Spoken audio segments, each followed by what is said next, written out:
வணக்கம் ஃப்ரெண்ட்ஸ். பாண்டியன் ஸ்டோரில் என்ன எபிசோடில் என்ன நடக்க போகுதுன்னு ஒரு நட பார்த்துட்டு வரலாம் வாங்க. மயில அவங்க வீட்டில் துணியை மடிச்சிட்டு இருக்காங்க. அவங்க மனசுல சரவணன் கிட்ட பேசுனது தான் வருது. நான் மாசமா இருக்கேன் மாமா அப்படின்னு அவங்க ஏக சந்தோஷத்துல சொல்ல, இங்க பாரு, ஏற்கனவே இதே மாதிரி ஒரு டிராமா போட்டு தானே நீ வீட்டுக்குள்ள வந்த. இப்ப மறுபடியும் வேற வழி இல்லைன்னு அதே டிராமாவை தூக்கிட்டு வந்து நின்னுட்டு இருக்கியா அப்படின்னு சரவணன் மூஞ்சில் அடிச்ச மாதிரி சொன்னதையும், என் வயிற்றுல உங்க குழந்தை அப்படின்னு மயில பரவசமா சொல்ல, ஏன் குழந்தையாடி, ஏன் குழந்தையா, ஏன் குழந்தையெல்லாம் கிடையாது, இது வேற எவனோட குழந்தையோ அப்படின்னு சரவணன் சொன்னதையும் யோசிச்சுட்டு இருக்காங்க. ஒரு வேளை நீ அப்படியே மாசமா இருந்தாலும் அந்த குழந்தைக்கும் எனக்கும் எந்த சம்பந்தமும் கிடையாது அப்படின்னு சரவணன் சொன்னதையும் நினைச்சுக்கிட்டே நிக்கிறாங்க மயிலு. அதுக்கு அடுத்ததா அஞ்சலி ஜூஸ் குடிச்சதுக்கு பணம் கொடுக்க போக சரவணன் அவங்க கையை பிடிச்சி தடுக்கிறதையும், அடுத்து இவரே பணம் கொடுத்ததும், அதுக்கப்புறமா கடையில இருந்து கிளம்பி சரவணன் வண்டி எடுக்க அஞ்சலி ரொம்ப கேஷுவலா வண்டியில ஏறி உட்கார்ந்ததையும் அங்க நின்னு பார்த்ததையும் மயில யோசிச்சு பாக்குறாங்க. அதுலயும் அஞ்சலி ரொம்ப உரிமையா சரவணனோட தோல்ல கைய வச்சதையும் அதை தாங்க முடியாம மயில பாத்துட்டு இருக்கவே அவங்க கிளம்பி போனதையும் யோசிச்சு விம்மி விம்மி அழறாங்க மயிலு. மயில் அழற சத்தம் கேட்டு சுடர் வேகமா உள்ளர ஓடி வர்றாங்க. அக்கா அக்கா ஏங்கா அழற, அக்கா என்ன ஆச்சுன்னு சொல்லுக்கா, அக்கா அக்கா என்னன்னு சொல்லுக்கா, அக்கா உன்னதான் கேக்குறேன், அக்கா சொல்லுக்கான்னு சுடர் கெஞ்சிக்கிட்டே இருக்க மயில் விக்கி விக்கி அழுதுகிட்டே இருக்காங்க. பாக்கியமும் உள்ளர வந்து பரிதவிப்பா பார்த்துட்டு நிக்கிறாங்க. இனி மயிலோட அழுக நாடகத்தை பார்க்க வேண்டியது இருக்காதுன்னு நினைச்சா இப்ப அது கொஞ்சம் பெருசா தான் போயிட்டு இருக்க மாதிரி இருக்கு. அவங்க அம்மாவும் உள்ளர வந்து நிக்க மயில கொஞ்ச நேரத்துல கண்ட்ரோல் பண்ணிட்டு கண்ணை துடைக்கிறாங்க. என்ன வாண்டி உன் அக்காவுக்கு, எதுக்கு இப்போ உட்காந்து அழுதுட்டு இருக்கிறா அப்படின்னு பாக்கியம் அவங்களோட கடுகடு முகத்தை காட்டுறாங்க. தெரியலம்மா, கேட்க கேட்க அக்கா எதுவுமே சொல்ல மாட்டேங்குது, அவ அழுதுகிட்டே தான் இருக்கா அப்படின்னு சுட சொல்ல மயிலு கண்ணில் கண்ணீர் வராம தேம்பிக்கிட்டே இருக்காங்க. ஏய் எதுக்குடி அழுவுற, என்ன புருஷன் கூட வாழ முடியலையேன்னு அழுவுறியா, இல்ல வயிற்றுல இருக்க பிள்ளையோட தனியா நிக்க வேண்டி இருக்கேன்னு அழுவுறியா, இல்ல எந்த சாமர்த்தியமே இல்லாம நாம பிறந்து தொலைச்சிட்டோமேனு அதுக்கு அழுதுகிட்டு இருக்கிறியா அப்படின்னு அவங்க அம்மா அண்ணல் வார்த்தைகள் அள்ளி வீசிட்டு இருக்காங்க. அம்மா கொஞ்சம் கூட மனசாட்சியே இல்லையாமா, எப்பவுமே இந்த குத்தல் பேச்சுதானா உனக்கு அப்படின்னு சுடர் கேட்க, இல்லடி இவதான் அழுவுறதுக்குன்னு 1000 காரணம் வச்சிருப்பாளே, அதுதான் இப்ப என்ன காரணத்துக்காக அழுவுறான்னு தெரிஞ்சா அதுக்கு ஆறுதல் சொல்லுவேன்ல அப்படின்னு அவங்க அம்மா படு நக்கலா சொல்றாங்க. மயில இன்னமும் வேகமா தேம்பி அழுதுட்டு இருக்க, ஐயா சாமி நீங்க ஆறுதலே சொல்ல வேண்டாம், வெளியே போன்றாங்க சுடர். நான் ஏதாவது சொல்லுவேன், அப்புறம் நான் பொய் சொன்னதுனாலதான் இவ வாழ்க்கை போயிருச்சுன்னு அதுக்கும் ஒரு அழுக அழுவா, எனக்கு எதுக்கு வம்பு அப்படின்னு ஒரு திருப்பி காமிச்சிட்டு போறாங்க பாக்கியம்.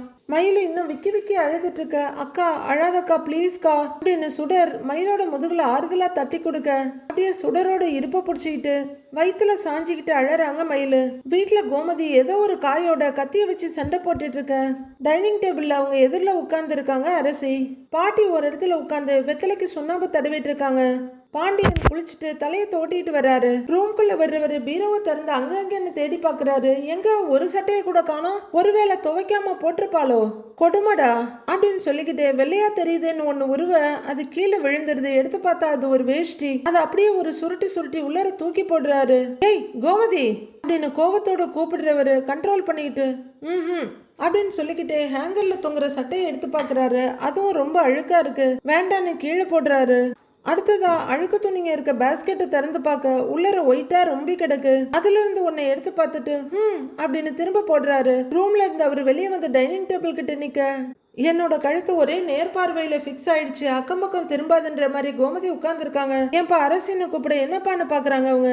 என் சட்டை எதுவுமே துவைக்காம அழுக்கா கிடக்குப்பா அப்படின்னு சொல்லிட்டு இருக்க அரசி அவங்க அம்மாவை பார்த்துட்டு மறுபடியும் அப்பாவை பாக்குறாங்க. ஓ அப்படியா, அழுகைய போட்டு போ சொல்லு அப்படிங்கிற மாதிரி பாக்குறாங்க கோமதி. பாட்டியும் இதை கவனிக்கிறாங்க. சட்டை அப்படின்னு ஏதாவது பதில் சொல்லணுமேன்னு நினைக்கிற அரசி அம்மாங்கிறாங்க. கோமதி கண்டுக்கவே இல்லை. மா அப்படின்னு கூப்பிட அப்படிங்கிறாங்க. சட்டை துவைக்கலையாமே அப்படின்னு அரசி கேட்க, ஆமா துவைக்கல அப்படின்னு கோமதி ரொம்ப சில்லா சொல்ல சூடாகிறாரு பாண்டியன். ஏன் துவைக்கல அப்படின்னு அரசி அழாத குறையா கேட்க கோமதி பாண்டியன் ஒரு பார்வை பார்த்துட்டு வெஜிடபிளை வேகமா கட்டிக்கிட்டு சட்டை போடுறவரும் சொல்லல சட்டையும் சொல்லல, அப்புறம் எதுக்குமா நான் துவைக்கணுங்கிறாங்க கோமதி. ஷோ அம்மா உங்க 2 பேருக்கு நடுப்புற மாட்டிக்கிட்டு நான் தான் முழிக்கிறேன், மத்தவங்க எல்லாரும் தப்பிச்சிட்டாங்க அப்படின்ற மாதிரி அரசி நொந்து நூடுல்ஸ் ஆகுறாங்க. பாண்டியன் முறைச்சுக்கிட்டே இருக்க பாட்டியும் பாக்குறாங்க. ஏன்பா இப்ப நான் எந்த சட்டையை போட்டுக்கிட்டு கடைக்கு போறதுங்கிறாரு பாண்டியன். மா எப்படி வெளியே போறதுன்னு அப்பா கேக்குறாங்க சொல்லுங்கிறாங்க அரசி. சோ ஏம்மா எப்பவும் போற மாதிரி போக சொல்லு, கதவு வழியா தானே போவாரு, அப்படியே போக சொல்லு அப்படின்னு சொல்லிட்டு கோமதி மறுபடியும் வெஜிடபிள கட் பண்ண பாண்டியன் கடுப்போட உச்சத்துக்கே போயிட்டு இருக்காரு. ஐயோ மாப்பிள்ள தான் சங்கடப்படுறாருன்னா இவளையும் இப்படி பண்ணிட்டு இருக்கா அப்படின்னு பாட்டி வெத்தலையில ஜோசியம் பாக்குறாங்க. எப்பயும் சட்டை போடாம துண்டோட தான் வெளியே போவனா, வேணும்னா இப்ப அழுக்கு சட்டையை போட்டுட்டு போட்டுமா அப்படின்னு பாண்டியன் கேட்க, ஏதாவது செய்யணும்னா சொல்லணும், சொல்லாமலே விழுந்தடிச்சிட்டு போய் செய்யறதுக்கெல்லாம் என்னால முடியாதுப்பா அப்படின்னு கோமதி சொல்லு. இத்தனை நாளா எல்லா வேலையும் சொல்லிதான் உங்க அம்மா செஞ்சாலாக்கும் அப்படின்னு பாண்டியன் கேட்க, இத்தனை நாள் கதையெல்லாம் எனக்கு தெரியாது, இனிமே ஏதாவது வேணும்னா வாயை திறந்து கேட்டாதான் கிடைக்கும் அப்படின்னு கோமதி சொல்லிட்டு இருக்க. ரெடியாகி வர்ற சரவணன் அங்க நின்னுட்டு இருக்காரு. பாட்டி ரொம்ப சங்கடமா பாத்துட்டு இருக்காங்க.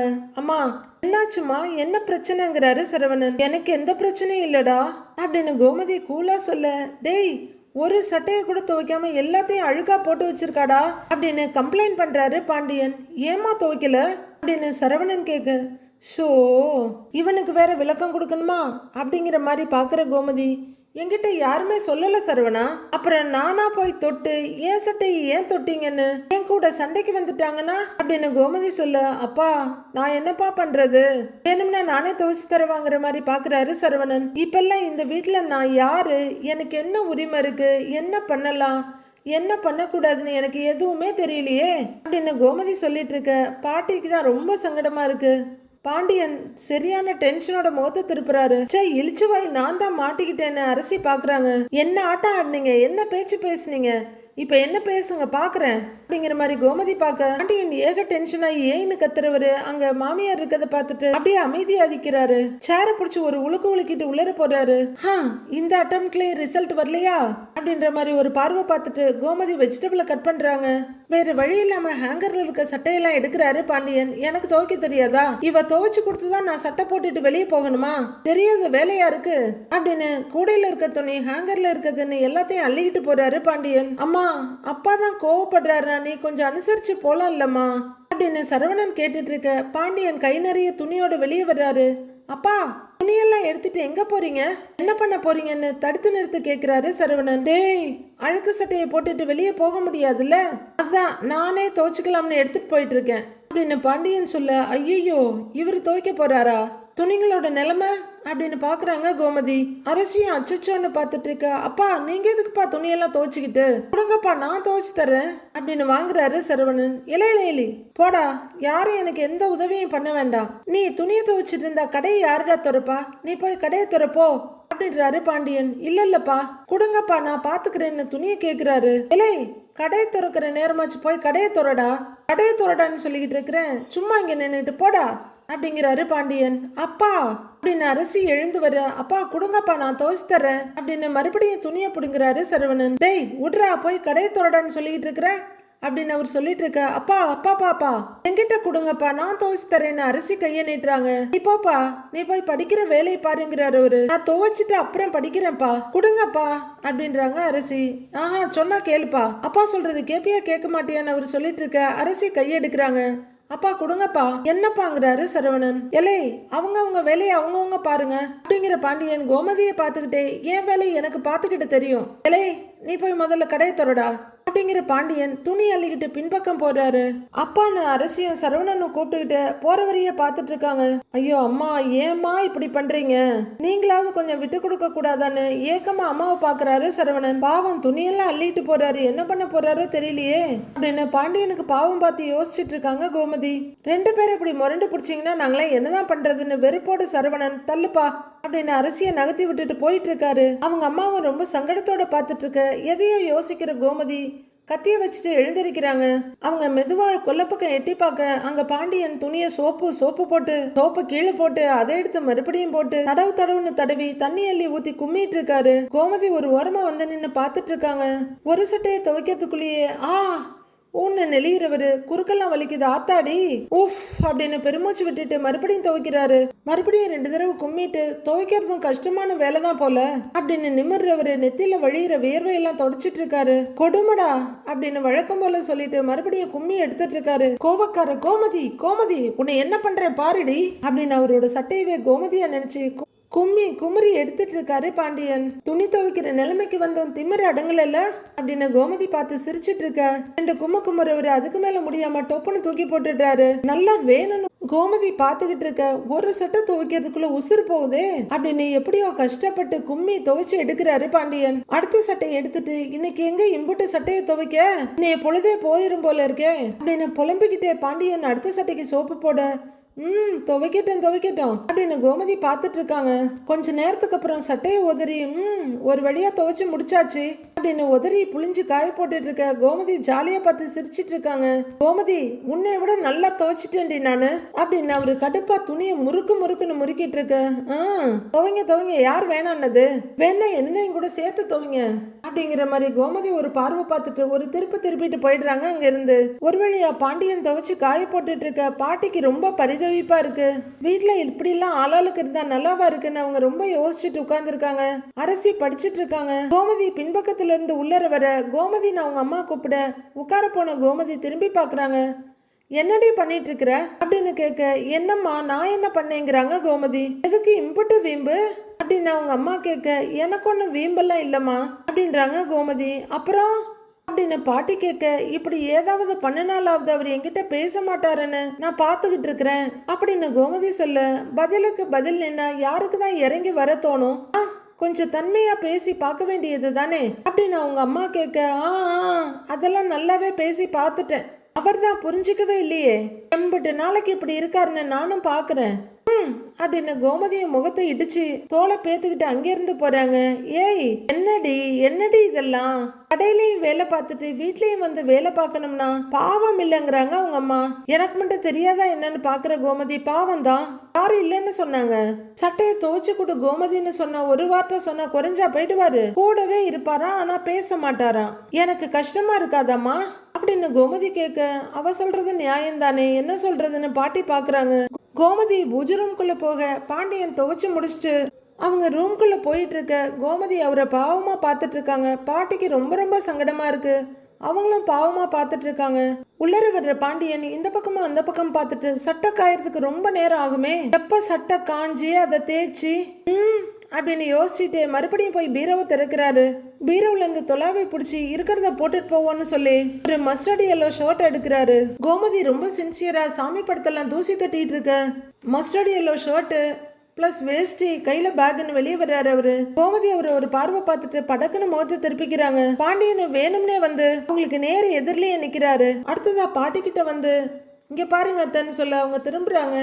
யாரையும் நம்பி எல்லாம் நான் கிடையாது. அம்மா அப்பான்னு யாரோட துணையும் இல்லாம தான் இவ்வளவு நாளா வாழ்ந்து வளர்ந்து இவ்வளவு பெரிய இடத்துக்கு வந்திருக்கேன். அது உங்களுக்கே நல்லா தெரியுமில்ல.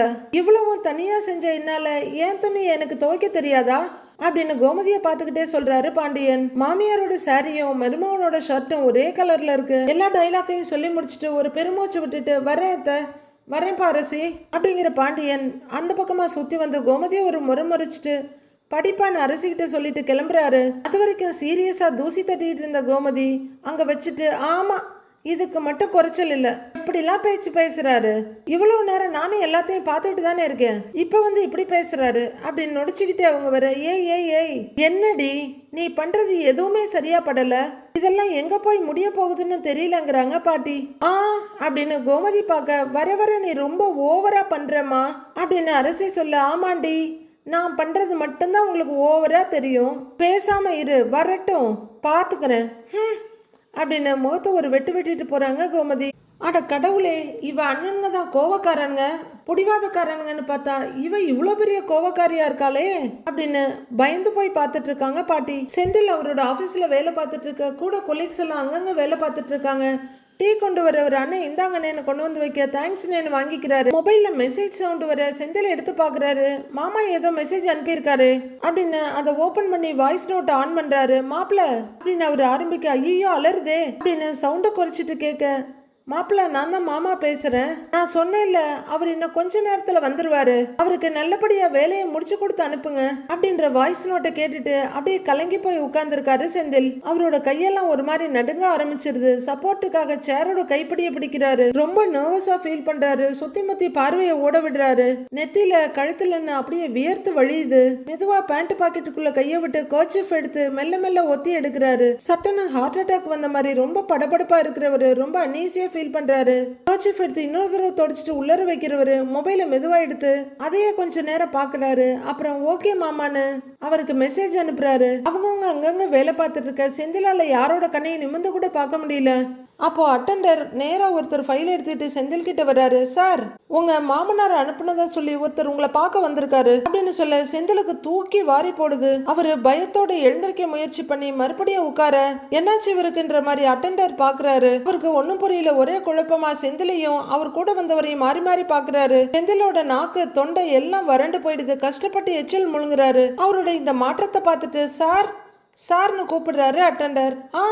அப்படின்னு அவரு ரெண்டாவது கூப்பிடல நிமிர்ற செந்தில் அப்படிங்கிறாரு. வெயிட் பண்ண சொல்லியிருக்கேன்னு அட்டெண்டர் சொல்ல சரி வர சொல்லுங்கிறாரு செந்தில். சரிங்க சார்னு போறாரு. அவரு கொஞ்சம் தள்ளி சேர்ல உட்கார்ந்து இருக்கவரு சார் வாங்கன்னு கூப்பிடுறாரு அட்டெண்டர். செந்திலுக்கு கிடுகிடுன்னு பூமி நடுங்குது. தலையெல்லாம் சுத்துது. அவரு ரொம்ப அன்ஈசியா உட்கார்ந்துட்டு இருக்க அட்டெண்டர் கூட்டிட்டு வந்தவரு சார் வணக்கம் சார்ங்கிறாரு.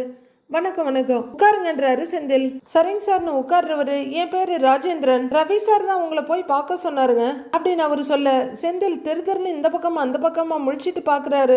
சொல்லுங்கன்னு செந்தில் கேட்க ஒன்னும் இல்ல, வழக்கமா நான் நிறைய கான்ட்ராக்ட் எடுக்கிறது தான் செய்யறது தான் அப்படின்னு அவரு சொல்லிக்கிட்டு இருக்க அட்டெண்டரும் ரொம்ப ஆர்வமா நின்னு பாத்துட்டு இருக்காரு. இப்போ சில பிரச்சனைங்க ஓடிக்கிட்டு இருக்கு. முன்ன மாதிரி ஈஸியா எதுவுமே நடக்க மாட்டேங்குது. எக்கச்சக்கமா டாக்குமெண்ட்ஸ் கேக்குறாங்க. என்கிட்ட அவங்க கேக்குற சில டாக்குமெண்ட்ஸ் இல்ல, அதை ஏற்பாடு பண்றதுக்கு டைமும் இல்ல. ஏஐ கிட்ட பேசி டாக்குமெண்ட் இல்லாம வேலையை முடிச்சு கொடுத்தீங்கன்னா ரொம்ப நல்லா இருக்கும் அப்படின்னு வந்தவர் சொல்ல செந்தில் திருன்னு முழிக்கிறாரு. அட்டெண்டர் ரொம்ப ஆர்வமா ரெண்டு பேரையும் மாறி மாறி பாக்குறாரு. செந்தில் தவிப்பா உட்கார்ந்துருக்க சார்னு கூப்பிடுறாரு அட்டெண்டர். அப்படின்னு திரும்ப இப்ப ஏஇ சார் ஃப்ரீயா தாங்க சார் இருக்காரு, கூட்டிட்டு போய் பேசுங்க அப்படின்னு அட்டெண்டர் சொல்ல செந்தில் வழியிற வியர்வையை தொடைக்கிறாரு. அப்படின்னு செந்தில் எழுந்திருக்க வாங்க சார் அப்படின்னு அட்டெண்டரும் வாங்க சார்னு செந்திலும் அவரை கூட்டிட்டு போறாங்க. ஏஇ முன்னாடி செந்திலும் வந்தவரும் வந்து உட்கார்ந்துருக்க அட்டெண்டர் கையில ஃபைலோட நிக்கிறாரு. ஏஇ ஃபைல் எல்லாம் திருப்பி பார்த்துட்டு இருக்காரு. செந்தில் கொஞ்சம் பயத்தோடையும் வந்தவர் எதிர்பார்ப்போடையும் அட்டெண்டர் ஆர்வத்தோடையும் பார்த்துட்டு இருக்காங்க. சார், இந்த கான்ட்ராக்ட் மட்டும் கிடைச்சா போதும், உங்களுக்கு என்ன செய்யணுமோ நான் அதை செஞ்சிடுறேங்கிறாரு வந்தவர். ஏஇ டாக்குமெண்ட் எல்லாம் திருப்பி திருப்பி பார்த்துட்டு நான் கேட்டிருந்த டாக்குமெண்ட்ல பாதி கூட இல்லையே அப்படின்னு ஃபைல ஆட்டி காமிக்க செந்தில் திருன்னு பாக்குறாரு. தெரியுங்க சார், அதுக்காக தான் உங்களை பார்க்க வந்திருக்கேன். நீங்க என்ன எதிர்பார்க்கறீங்கன்னு சொன்னா மட்டும் போதும், அதை நான் செஞ்சு கொடுத்துடுறேன் அப்படின்னு வந்தவர் சொல்ல ஏஇ கொஞ்சம் கொஞ்சமா ரைஸ் ஆயிட்டு இருக்காரு. அவர் அப்படியே செந்தில ஒரு பார்வை பார்த்துட்டு கடுப்போட ஃபைல பாக்குறாரு. செந்தில் முள்ளு மேல உட்கார்ந்து இருக்க மாதிரி தவிப்பா தவிக்கிறாரு. கமிஷன் விஷயம்லாம் செந்தில் கிட்ட பேசிக்கங்க. செந்தில், அதுல என்ன பண்ணணுமோ அதுல நீங்களே பாத்துக்கங்க அப்படின்னு ஏஇ ஃபைல மூடி நீட்ட தேங்க்யூங்க சார் அப்படின்னு வந்தவர் சொல்ல ஃபைல வாங்கிக்கிறாரு செந்தில். அப்படின்னு அவர் சொல்ல சரிங்க சார் அப்படின்னு ரெண்டு பேரும் எழுந்திருக்கிறாங்க. செந்தில் ஃபைலோட முன்னாடி வர பின்னாடியே ராஜேந்திரனும் அதுக்கடுத்து அட்டெண்டரும் வர்றாங்க. கொஞ்ச தூரம் வர்ற செந்தில் நீங்க இங்கேயே உட்காருங்க, இப்ப வந்துடுறேன்னு சொல்லிட்டு போறாரு. சரிங்க சார் அப்படின்னு ஒரு சேர்ல உட்கார வாங்க அட்டெண்டரை கூட்டிட்டு போறாரு செந்தில். கொஞ்ச தூரம் வர்ற செந்தில் அப்படியே மரம் மாறி நின்னுடுறாரு. ஃபைல் மேல இருக்க கையை நடுங்குது அவருக்கு. எங்கேயோ வெறிச்சு பார்த்துட்டு இருக்க அட்டெண்டர் அவரோட முகத்தையும் கையையும் ஃபைலையும் மாறி மாறி பாக்குறாரு. சார், ஏங்க சார் உங்க கையெல்லாம் நடுங்குது அப்படின்ற அட்டெண்டர் கேட்க செந்தில் ரொம்பவே திணறாரு. அது கமிஷன் விஷயத்தை பத்தி பேச சொல்லி ஏன் ஏஇ என்கிட்ட சொல்றாரு, எனக்கு அதுல ஏபிசிடி கூட தெரியாதுன்னு, நான் போய் என்னத்த பேசுறதுங்கிறாரு செந்தில். அட்டெண்டர் ரொம்பவே ஒரு மாதிரி சிரிச்சுட்டு அட என்னங்க சார் நீங்க பச்சை புள்ளையா இருக்கீங்க, நீங்க ஒன்னும் கவலைப்படாதீங்க, அதெல்லாம் நான் பேசிக்கிறேன் அப்படின்னு அட்டெண்டர் சொல்ல செந்தில் அப்படியே ஆன பாக்குறாரு. சார், நான் இதுலெல்லாம் பல வருஷம் எக்ஸ்பீரியன்ஸ்டுங்க சார், எல்லாத்தையும் நான் பாத்துக்கிறேங்க சார், நீங்க இருங்க நான் போய் பேசிட்டு வரேன்னு அட்டெண்டர் சொல்லிட்டு இருக்க இவரு பயங்கரமா வேர்த்து வழிய கழுத்து காதுன்னு தொடச்சிட்டு இருக்காரு. அட்டெண்டர் அங்க இருந்து போக செந்தில் பயத்தோட எட்டி பாக்குறாரு. அரே அட்டெண்டர் மிஸ்டர் ராஜேந்திரன் கிட்ட வந்து நின்னு சார் கொஞ்சம் இப்படி வாங்கன்னு கூப்பிட அப்படின்னு அவர் எழுந்து போறாரு. கொஞ்ச தூரம் தனியா கூட்டிட்டு போறவரு சுத்தி முத்தி பார்த்துட்டு அவர்கிட்ட பேசிட்டு இருக்காரு. செந்தில் என்ன பேசுறாங்கன்னு ஆர்வமா எட்டி பாக்குறாரு. பயம் அப்பட்டமா தெரியுது அவர்கிட்ட. அட்டெண்டர் ஏதோ ரொம்ப பெருசா பேசிக்கிட்டு இருக்க ராஜேந்திரன் சிம்பிளா அது இதுன்னு மாதிரி பதில் சொல்றாரு. அட்டெண்டர் ஏதோ சொல்ல இல்லங்கிற மாதிரி அவரு சொல்ல செந்தில் பயமும் எதிர்பார்ப்புமா பாத்துட்டு இருக்காரு. சார் சொன்னார் நான் கண்டிப்பா முடிச்சு கொடுத்துருவாரு சரிங்களான்னு அட்டெண்டர் கேட்க ஓகேங்கிறாரு ராஜேந்திரன். சரி வாங்கன்னு அட்டெண்டர் அவரை கூட்டிட்டு வர்றாரு. உடனே செந்தில் அதை கவனிக்காத மாதிரி டக்குன்னு கொஞ்சம் தள்ளி நின்னுக்கிறாரு. திருட்டுத்தனம் மொத்தமா வந்து ஒட்டிக்கிச்சு அவர்கிட்ட. அட்டெண்டர் ராஜேந்திரனை கூட்டிட்டு வந்து சார் நீங்க சொன்ன மாதிரியே பேசிட்டேன் சாரும் ஓகே சொல்லிட்டாருன்னு செந்தில் கிட்ட சொல்றாரு. செந்தில் மூச்சு கூட விட முடியாம திணறிட்டு இருக்க வேலையை முடிக்க எவ்வளவு நாள் ஆகும் சார் அப்படின்னு கேக்குறாரு வந்தவரு. செந்தில் யோசனை என்ன சொல்றதுன்னு பாக்க அதெல்லாம் நாளைக்கு முடிஞ்சிருங்க சார் நீங்களும் நாளைக்கு பணத்தோட வந்துருங்க ஓகேங்களான்னு அட்டெண்டர் கேட்க சரி சரி ரொம்ப நன்றி நான் வர்றேன்னு கைய கூப்பிட்டு கிளம்புறாரு ராஜேந்திரன். அம்பட்டு தான் சார் இதுக்கு போய் இவ்வளோ பயந்துட்டு இருக்கீங்க எல்லாத்தையும் நான் பாத்துக்கிறேன் அப்படின்னு அட்டெண்டர் அங்க இருந்து போக செந்திலுக்கு ஒரே படபடப்பும் பயமுமா இருக்கு. அவரோட படபடப்பை கண்ட்ரோல் பண்ணிக்க முகத்தை அப்படியே லைட்டா விரலால தடவிட்டு இருக்காரு. ஓகே மாப்பு அப்ப நாளைக்கு உனக்கு இருக்குது ஆப்பு. சாரி நாளைக்கு இல்ல திங்கட்கிழமை இருக்குப்பா உனக்கு ஆப்பு அப்படின்னு நம்ம மனசுல வர்ற எண்ணத்தை தவிர்க்கவே முடியல. அடுத்து என்ன நடக்க போகுதுன்னு மண்டே பார்க்கலாம் friends. Have a happy weekend. Thank you friends.